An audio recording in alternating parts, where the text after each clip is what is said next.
Volta depois da sigla.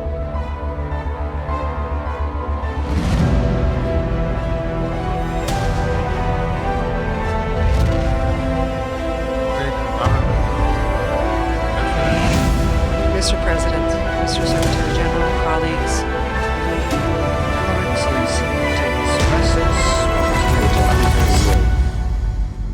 the tools and mechanisms founded on the principles of the Charter are helpful.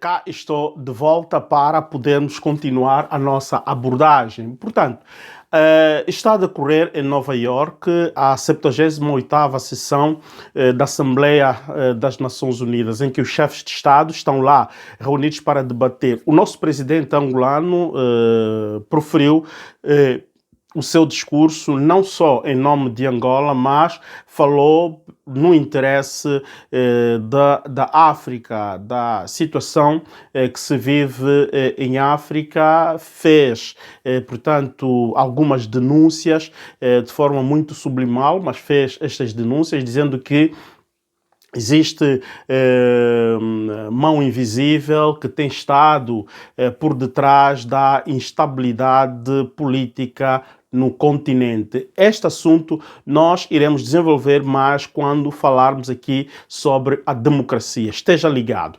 Bom, no seu discurso, João Lourenço não se implicou muito nas questões internas de Angola. Um dos pontos que ele sublinhou no seu discurso principal foi o corredor de Lobito, e este corredor sabemos que está a ser financiado pelos Estados Unidos para desenvolver o comércio, a zona do livre comércio da África Austral. Mas atenção, onde existe interesse americano, não é necessariamente o dono do território que comanda, porque todos os dinheiros e toda a obra são dinheiros americanos que portanto, um investimento a retorno a longo período. E este longo período é ali onde a América irá jogar todas as suas cartas, a sua influência. Esta é uma técnica que a América sempre utilizou, que é o soft power. Ele entra com grandes financiamentos,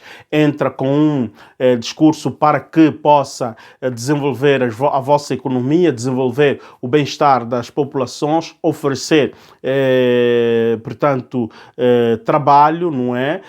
A incrementar postos de trabalho, mas no fim é toda uma tática para que ele goze sempre de uma grande influência na zona, e porque até depois começa a influenciar as tomadas de decisões do governo ou dos governos locais. E, como sabemos, a nossa diplomacia angolana, nós colocamos aqui algumas reticências para ver se, de facto, os acordos que o governo de João Lourenço assinou com a América, que não são tão transparentes assim, porque a opinião pública angolana não conhece de facto os detalhes.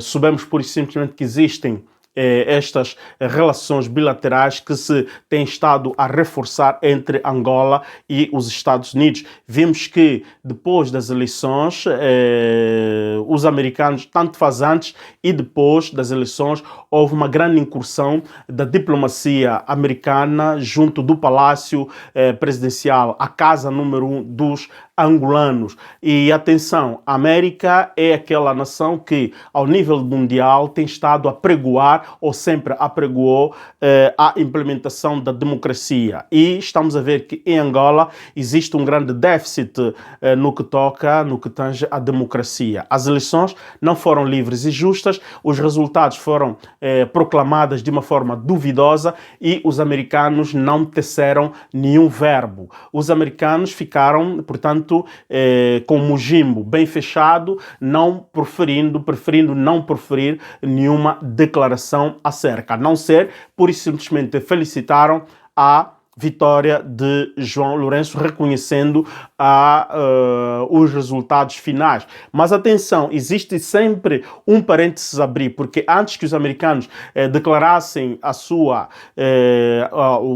o seu parecer para com as eleições angolanas, o governo americano tinha já demonstrado também algumas reticências mesmo para dar o seu parecer. E existe um grande relatório que os americanos têm acesso, onde descreve, onde relata de facto que não houve um processo eleitoral livre e justo. Diz-se livre porque as pessoas foram nas urnas, ninguém esforçou ninguém a votar. As pessoas votaram, só que o resultado real que deveria ser anunciado não era aquele que foi anunciado, porque as atas sínteses foram desprezadas e o método utilizado no centro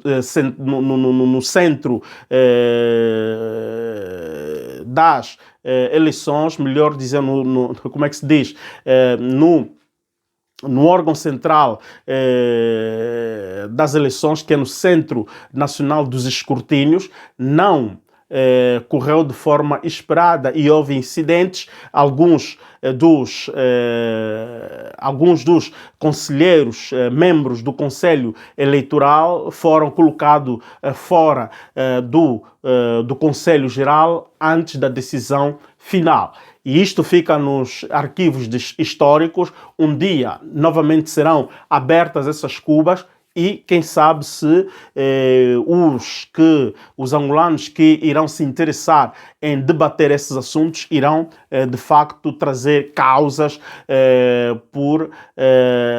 ilegadas, portanto, fraudes, ilegadas irregularidades no processo eleitoral de 2022. Isto é muito importante porque João Lourenço, no seu discurso, ele não faz nenhuma menção sobre o processo democrático dentro do nosso país, porque também é conhecido ao nível mundial o que é que Angola está a viver.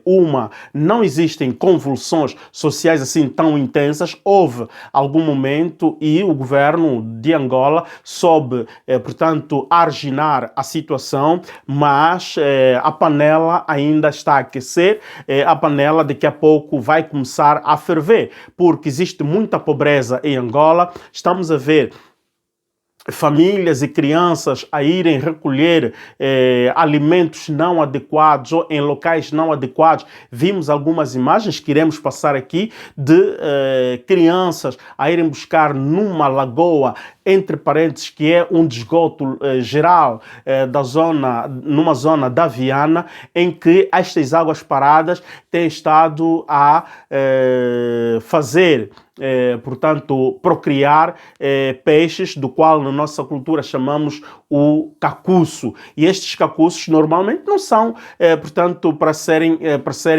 consumidos pelos seres humanos, porque estão cheios de organismos impróprios para a saúde humana. Mas vimos crianças mergulhando naquelas águas para irem buscar estes peixes. Vimos mulheres a irem recolher estes peixes para depois irem revender. Existem outras imagens que mostram, nada é uma montagem, são factos reais, do qual os nossos mainstream angolanos não mostram a nossa opinião pública. Eles fazem, por simplesmente, uma seleção de informação que agrada a quem os comanda, que agrada a quem está a governar. Enquanto nós sermos, portanto, a imprensa alternativa, e estamos a crescer, estamos a navegar lentamente, mas estamos a crescer e vamos crescer, nós vamos continuar a trazer aquelas que são as notícias alternativas, dos quais os nossos mainstream não mostram. Portanto, nós vimos crianças em Benguela a irem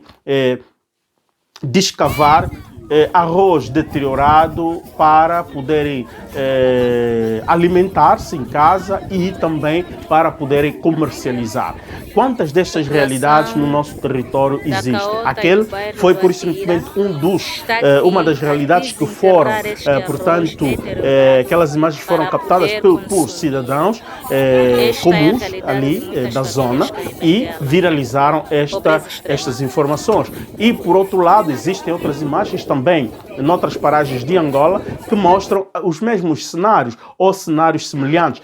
Estes elementos, o governo ou o presidente da República, por simplesmente preferiu não tocar nesse aspecto das dificuldades da crise alimentar que o país está a viver, talvez por razões de boa imagem do seu governo. Isto não tem nada a ver com a boa imagem do país, porque no nosso país existem, sim, estrangeiros que vivem, existem turistas que entram, vêm, existem investigadores de informação que vêm no nosso país, colhem informações e fornecem informações. Existem várias organizações não governamentais ou organizações não governamentais internacionais, existem agências das Nações Unidas que fazem relatórios sobre a pobreza, que estão atentos a verificar o índice de pobreza das nações, e os relatórios falam por si. Portanto, houve muita omissão por parte do Presidente da República, não trouxe estes elementos em campo. Bom, ele tem que jogar a estratégia do seu governo. Atenção, nós aqui não estamos a acusar o Presidente da República, nós aqui estamos a trazer os factos. E nestes factos a nossa leitura é: João Lourenço preferiu cumprir a estratégia do seu governo.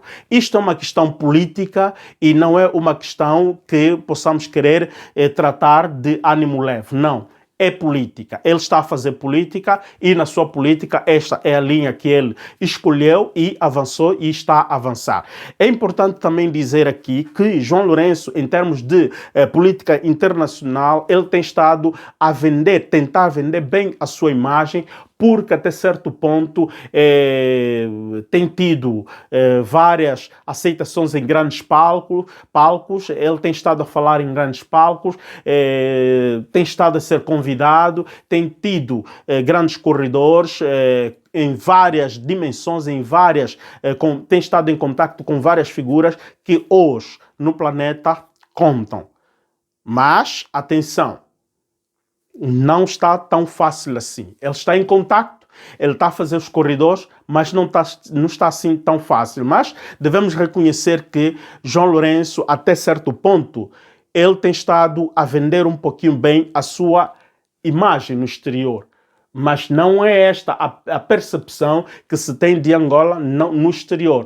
Ele, como indivíduo, até pode se safar. Deixa de ser presidente de Angola e poderá, talvez, ser solicitado para consultorias internacionais, porque aí ele tem estado a jogar bem sobre o discurso da segurança de África, não é? A estabilidade política em África. João Lourenço tem sido muito presente nos discursos sobre a estabilidade da segurança em África. Não só na África Austral, mas em toda a África. Quando iniciou a guerra, esta última guerra do Sudão, João Lourenço foi uma daquelas pessoas que também interviu para equilibrar, para mediar o conflito entre os generais que entraram em desacordo naquela nação. Bom, vamos para o capítulo sobre os conflitos, já que começamos a falar de Sudão. Conflitos. Os conflitos não são só aqueles conflitos armados. Existem também aqueles que são os conflitos interhumanos, conflitos diplomáticos, conflitos humanitários. O conflito humanitário qual é? Muito africano ainda continua a prodar para o Ocidente, propriamente as Europas e a América do Norte, em busca de melhores condições de vida. E uma das intervenções muito gravosas nesta Assembleia das Nações Unidas foi aquela do presidente Lula, que falou sobre as desigualdades em que poucos países concentram as riquezas do mundo em detrimento do sofrimento e a pobreza dos países menos industrializados. Este é um discurso muito interessante. É um tema muito interessante que nós, os africanos, devemos prestar muita atenção e devemos fazer mesmo cultura, devemos fazer escola em podermos ter argumentos suficientes para podermos defender o interesse dos nossos países que são menos industrializados e que, em contrapartida, devemos usufruir daquilo que são, portanto, as nossas vendas, as nossas exportações. Nós temos exportado matéria-prima, e matéria-prima que tem estado a mover a economia mundial hoje em dia. E o porquê que nós, sendo os proprietários da matéria-prima, devemos pagar muito para podermos sobreviver. Se estes países que exploram as nossas riquezas estão bem, e são mesmo estas nações que nos metem sempre em dificuldades catastróficas. Vamos lá. A presidente do Conselho de Ministros da Itália, a primeira-ministra ou primeiro-ministro, a senhora Meloni, ela fez um seu discurso muito centrado sobre a estratégia da Itália para contrastar a imigração maciça dos países em via de desenvolvimento propriamente da África. Ela esquece de falar da imigração asiática que, em todo caso, faz o mesmo percurso e entra na Itália. E eles calculam, por simplesmente, que a imigração é africana. Mas não é assim. Aqui é preciso dividirmos, separarmos as águas. Existe uma imigração maciça que vem da Ásia e fazem o percurso africano, o Mediterrâneo, entrando pelo Egito, Tunísia e depois aprodam para a Itália. E do outro lado temos, sim, os africanos subsaarianos que também, através da Líbia, através do Marrocos, através da Argélia e da Tunísia, eles entram para as paragens da Itália. De Marrocos, muito menos, porque Marrocos está mais próximo de Espanha e Portugal. Mas sim, os que vêm para a Itália vêm pela Líbia, pela Tunísia e pela Argélia. Bom, esta é uma equação muito difícil para os países mediterrâneos da parte europeia. E também devemos admitir que é um problema muito gravoso para os países mediterrâneos do norte da África. Como equacionar esta problemática? E o porquê? É preciso nós irmos buscar as razões, as motivações que fazem com que haja esta imigração maciça. É a pobreza. É a falta de condições de empregabilidade, é a falta de recursos financeiros, é a falta de alimentos que faz com que estas populações imigrem. E também outro problema é o problema climatérico. As mudanças climatéricas fazem com que muitas dessas populações imigrem para zonas que oferecem melhores condições de vida. O homem é um ser nómada por natureza, não por escolha, mas por natureza. O homem sempre se movimentou em busca de melhores condições de vida. Esta é a história da espécie humana. Para quem tem dúvida, basta fazer investigação científica, histórica, e vai ver que os mesmos europeus que hoje são os donos da Europa, de onde eles provêm? Eles provêm também de África. E por aí fora são histórias de geopolítica e de antropologia que poderemos fazer e estudar. No discurso da governante italiana, ela tenta esclarecer à opinião pública internacional qual é a sua estratégia para combater este fenômeno da imigração maciça versus Europa, porque ela diz, e aqui ela anuncia e denuncia, que existe uma grande exploração inadequada, uma exploração desigual, uma exploração maquiavélica de países ocidentais em África. Portanto, roubam os recursos africanos, maltratam as populações africanas e, por conseguinte, estimulam a imigração destas populações. Aqui existe uma estratégia muito grave. Existe uma estratégia muito grave que é aquela de dispersar as populações locais para que a zona esteja à disposição e que os recursos sejam, portanto, extraídos. E atenção, isto pode provocar ao extermínio, à extinção de um certo grupo de seres humanos na face da Terra. É necessário estarmos muito atentos com este fenômeno. E por seguinte, ela também acusa os grupos malvitosos, os grupos de má vida, as organizações mafiosas que exploram estas ansiedades de povos africanos para imigrarem versus Europa, cobrando muito dinheiro a estas pessoas, e não só, primeiro escravizam estas pessoas, fazem estas pessoas trabalharem, e do dinheiro que estas pessoas ganham, eles cobram estes dinheiros para fazerem, portanto, estas pessoas imigrarem para as Europas. E ela diz que é preciso um combate contra este mal, e este combate não deve ser levado só pela Itália. É um combate que tem que ser, portanto, abraçada por todos. Mas atenção, ela diz que vão investir com o Plano Mattei. É preciso nós estudarmos o que é este Plano Mattei. Ela fala de colocar no centro a pessoa humana, os direitos humanos.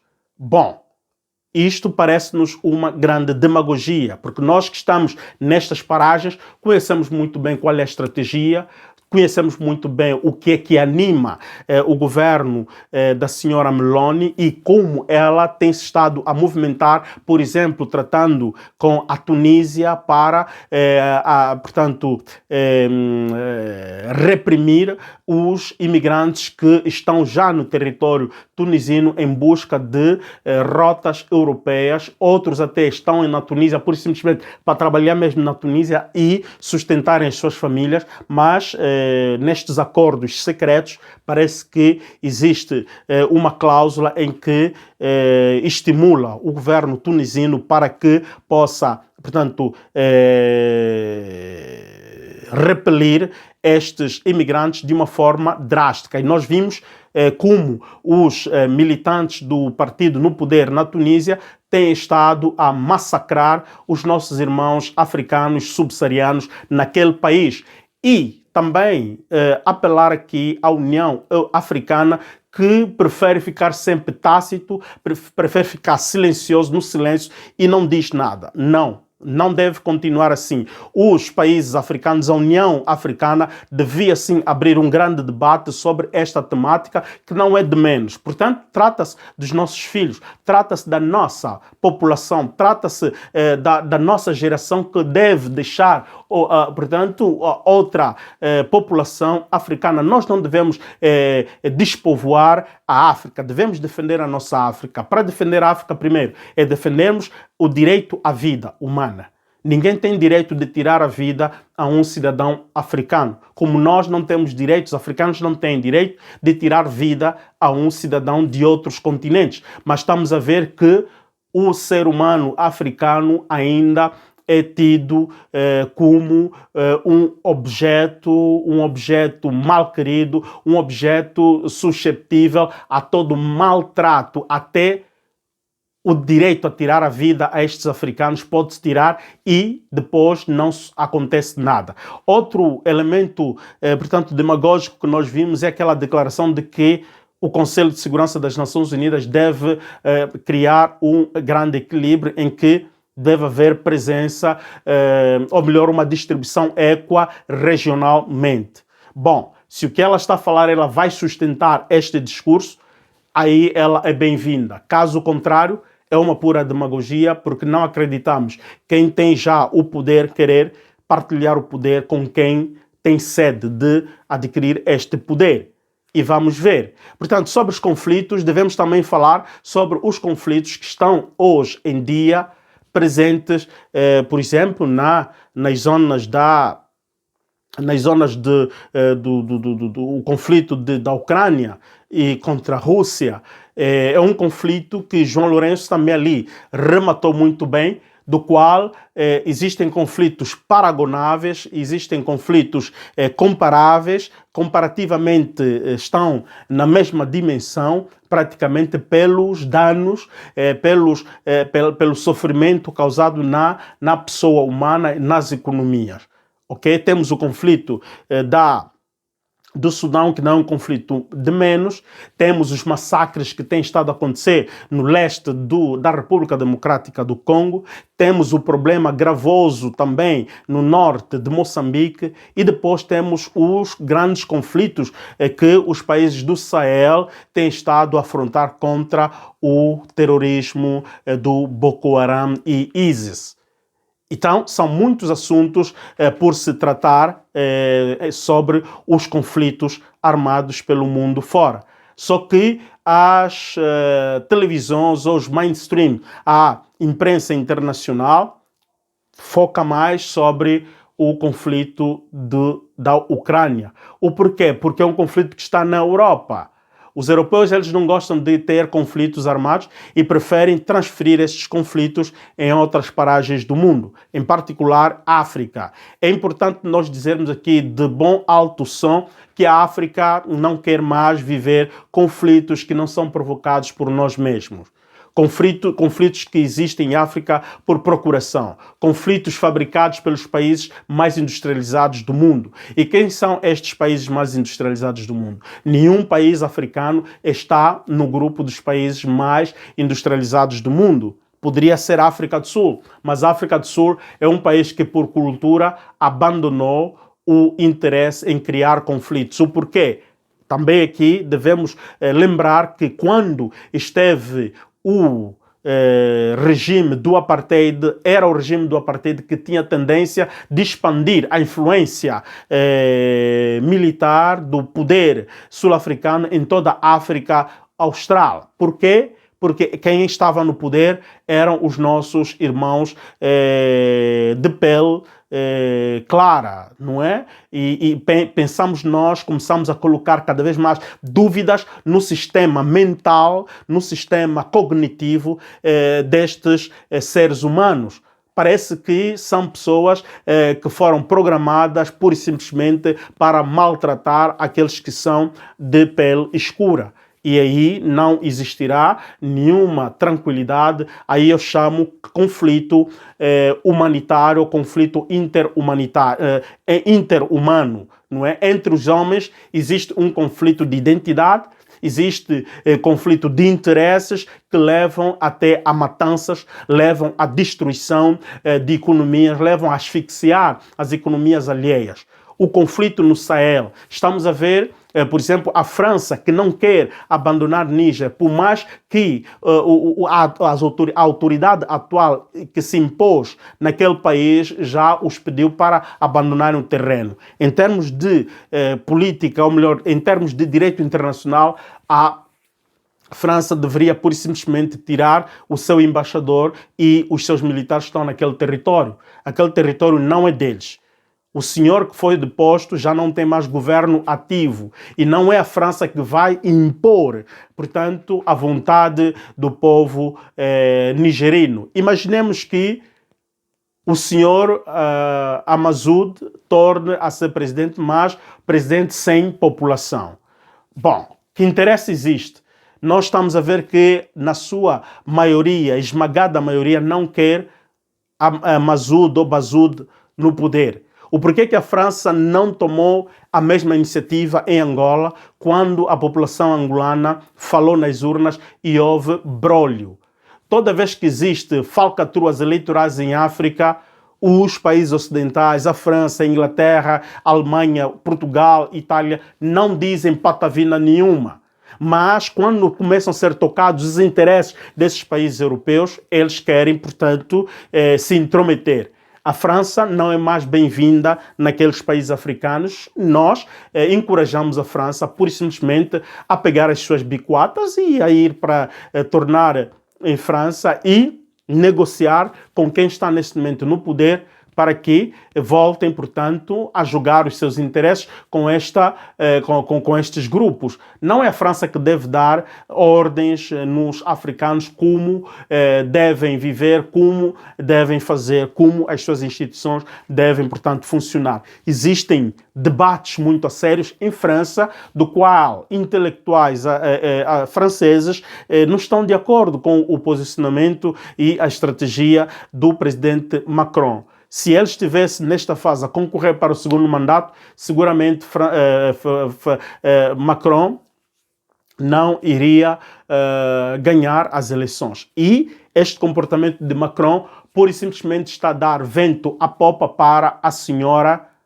Le Pen. Só que atenção, está aí a surgir uma outra senhora que começa a dizer certas verdades, fazendo meia-culpa francesa e tornando, esperemos que torne mesmo na cena da política e da concorrência eleitoral para poder fazer face a Marine Le Pen. Estamos a falar de Ségolène Royal, que admitiu publicamente de que a França é responsável pela morte de Muammar Gaddafi. E isto desestabilizou a Líbia e os países que confinam a Líbia, que provocou, portanto, esta imigração maciça para a Europa e não se consegue agora arginar a situação. Se tu estabilizas a Líbia, automaticamente esta questão da imigração também vai, portanto, acalmar. Se tu estabilizes o Níger, a situação da imigração vai se arginar. Se tu permites que a República de Burkina Faso desenvolva, tu estás a permitir que, portanto, a imigração possa diminuir. Ora bem, a solução para evitar uma imigração de massa é não provocar conflitos armados na zona Sahel, na zona norte-africana, e permitir que estes países possam captar investimentos e crescer economicamente. Porque crescendo economicamente haverá emprego, haverá trabalho e estes jovens que procuram trabalho fora de África não irão precisar ir fora de África, irão trabalhar em África. Então, existe aqui má fé de quem é o poder internacional hoje, atualmente. E aí subentra, então, o interesse dos BRICS. Os BRICS devem, sim, são bem-vindos e esperemos que BRICS deve a melhorar em certos aspectos, principalmente no âmbito dos direitos humanos. No âmbito dos direitos humanos, sim, os BRICS devem procurar estabelecer políticas que garantam os direitos humanos, que garantam a inviolabilidade de certos direitos humanos. Caso contrário, os BRICS será pura e simplesmente um grupo de negócios que não está interessada para o bem das populações. Bom, estes são alguns aspectos que nós falamos sobre os conflitos, mas atenção, o conflito da Ucrânia, de facto, tende a ser transferido para a África. E o cenário que se vive em África não é nada bom, porque existem tendências de outros golpes de Estado. E estes países que estão ameaçados em que podem viver golpes de Estado estão a se preparar para poderem aspirar, não é? Portanto, responder de uma forma muito agressiva nas tentações de golpes de Estado. As mudanças climatéricas é um outro aspecto muito interessante que o debate é vivo. A África tem já estado a se preparar. Houve uma cimeira no Quênia. Este ano, a África já começou a debater aquele que será o seu posicionamento para o COP do próximo ano que vai acontecer. É importante dizer que as mudanças climatéricas também estão a promover, estão a estimular uma nova estratégia, novas tecnologias de produção. Tecnologias essas que são a zero poluição. E a África está em condições de poder desenvolver muita desta tecnologia, porque a África é um dos continentes que menos poluiu na face da história, no percurso histórico do planeta. A África polui menos, a África tem lições a dar, mas em termos de tecnologia é importante que a África apresente não só propostas, mas a África deve apresentar soluções. Deve apresentar soluções tecnológicas e soluções metodológicas para podermos fazer face a as mudanças climatéricas, proteger o planeta, oxigenar cada vez mais o nosso planeta, que isto é muito possível. E o Brasil tem estado a apresentar grandes propostas. O Brasil tem estado a vir com um discurso através do Lula que tem estimulado muito este interesse para o planeta. Por que não ouvir? Porque até os Estados Unidos, através de Joe Biden, alinham com a visão do Brasil.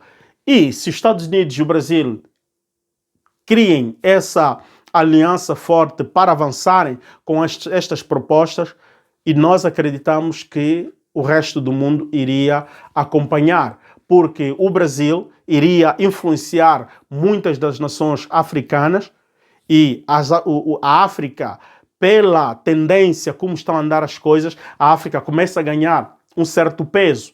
E nós, os africanos, devemos continuar a nos preparar, devemos nos melhorar em termos de eficiência. Todos nós, eu, tu que me estás a ouvir, todos nós africanos devemos fazer um tam-tam de mensagem que todos nós devemos melhorar a nossa eficiência naquilo que já sabemos fazer e investirmos na investigação científica, encontrar novas soluções tecnológicas para garantirmos a sobrevivência do nosso planeta. Bom, democracia.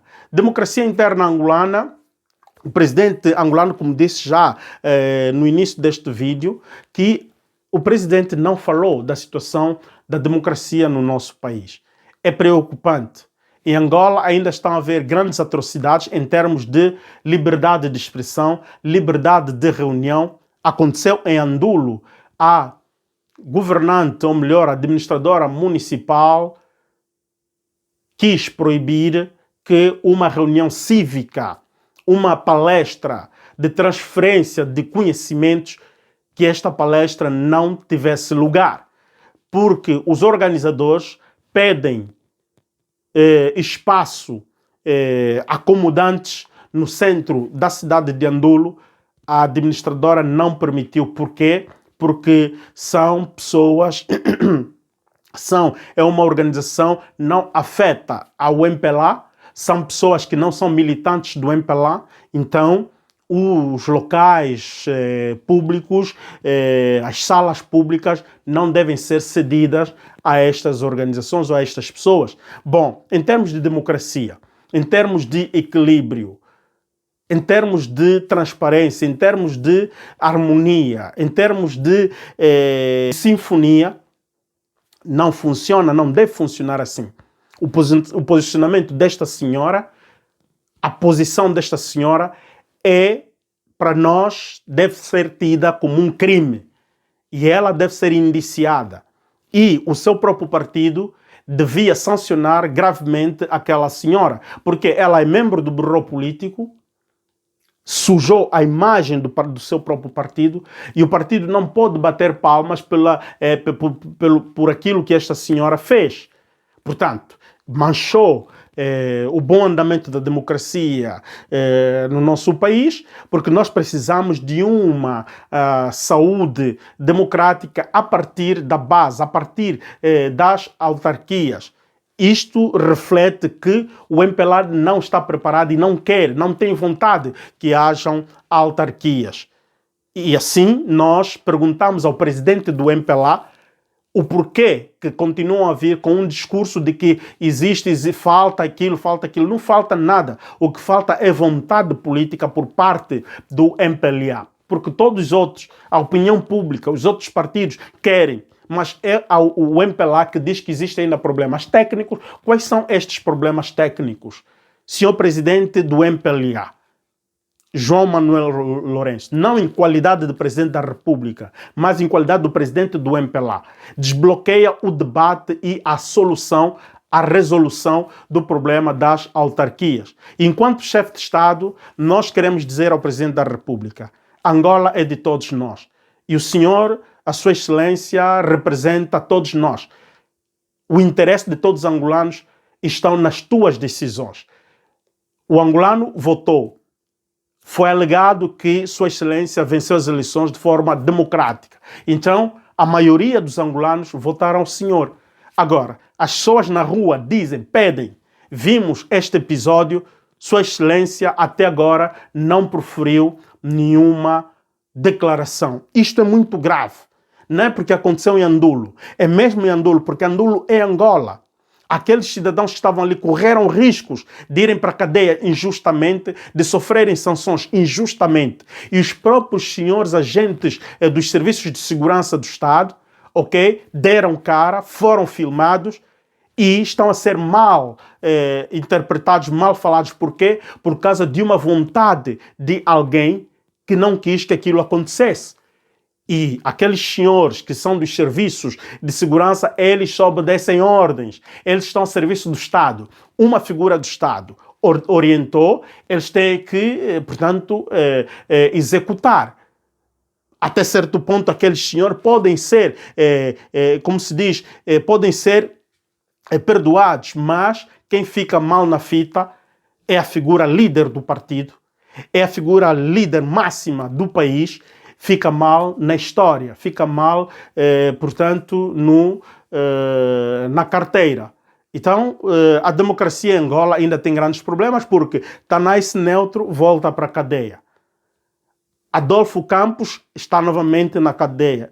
E outro irmão, que até agora não consigo memorizar o nome, também está para a cadeia. E os outros ativistas que lá estavam, outros manifestantes, voltaram para as suas casas. O porquê só estas três figuras foram para a cadeia? Portanto, eles querem fazer o quê? Dar um golpe de Estado? Não pegou esta acusação. Foram acusados de desacato à ordem. Que desacato? Porque eles estavam atirados no chão. Existem regulamentos sobre as manifestações. Pensamos nós que tem que se retratar e o tribunal não deve tomar uma decisão tão drástica da forma que tomou. Portanto, hoje nos limitamos por aqui e teremos mais assuntos. Hoje mesmo à noite teremos uma conversa do nosso quintal com grandes barrotes do ativismo angolano. Teremos Maibro Viegas, o comandante Simbi Ancosse da primeira região. Teremos Massangola Vunge, o decano da Web TV angolana, chamo ele de decano, porque é um dos que iniciou a Web TV aqui na diáspora, é um dos pioneiros destas iniciativas e até agora está de pé e pela primeira vez estará aqui na plataforma do Bem Haja. E, por conseguinte, o meu grande companheiro do Ecos e Factos, o Mano Jica Tetemba, o ativista dos direitos humanos, o voz dos 100 vozes. O CEO do Rádio Criança também estará aqui conosco para podermos falar sobre o ativismo em Angola e vamos tocar em tantos outros aspectos e, em particular, falaremos também da diáspora angolana. Fique ligado e, se gostaste deste material, deixa um teu like e partilha para todos os nossos humanos. Um Chico Coração, um bem-aja.